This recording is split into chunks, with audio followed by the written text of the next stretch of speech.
Сайн Батцуур гишүүний хэлж байгаатай би бас санал нэгдээд нэг зүйлийг хэлмээр санагдаж байна л да. Жавхлан сайдаа. Би миний энэ 2024 оны төсөв дээр 2023 оны 11 сарын 4-ний өдөр энэ чуулганы эндэр дээрээс хэлжсэн энэ төсвийн зарлагын хяналтын дэд хорооны дүгнэлт байна.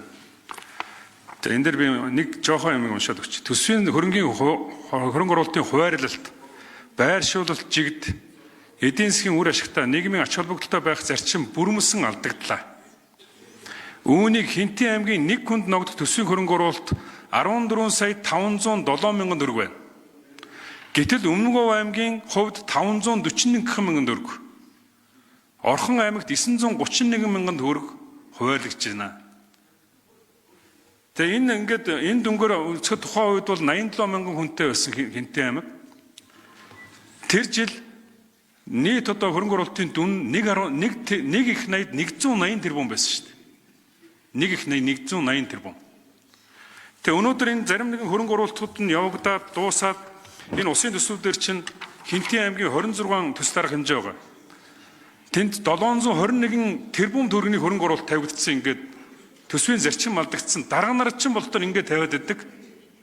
Тэгээд энэ Ховд аймагт нэг Баруун Дөрвөн аймагт нэг 20 тэрбум төгрөгийн хөрөнгө оруулалт тавьсан юм л да. Тэр нь жишээ нь одоо энэ Амгаланбаатар гишүүн 3 тэрбум төгрөгөөр Говь Алтай аймагт одоо ийм юм ажил хиймээр байна гэдэг зүйл яриад Төвшин гишүүн бас Завхан аймагт 3 тэрбум төгрөгөөр хөрөнгө оруулалтын ажил хиймээр байна гэж хэлээд дээрээс нь таны ард суудаг Заяабал гишүүн, Урдчин суудаг Чойжсүрэн гишүүн хоёлоо Ус аймагт Улаан уул руу явдаг зам нийтдээ 3 орчим тэрбум төгрөгөөр тавигдах юм а. Тэрнийг одоо та хөрөнгө оруулалтаар тавьж өгөөч гэд ийм ингээд олон гишүүдийн хамтарсан тэр зүйлийг л би өөрийн нэрээр гаргаж байгаа болохоос биш. Энэ одоо 20 тэрбум төгрөг бол нэг тийм их биш шүү дээ. Эн чинь тэгээд танаа намын даргын тухайн үед хийжсэн тэр 14 сая 500 мянган төгрөгийн хөрөнгө оруулалтын хувьд бол ховд Овс Завхан Говь Алтайгийн бүх иргэдэд хуваахан бол 50 мянган төгрөг байхгүй да.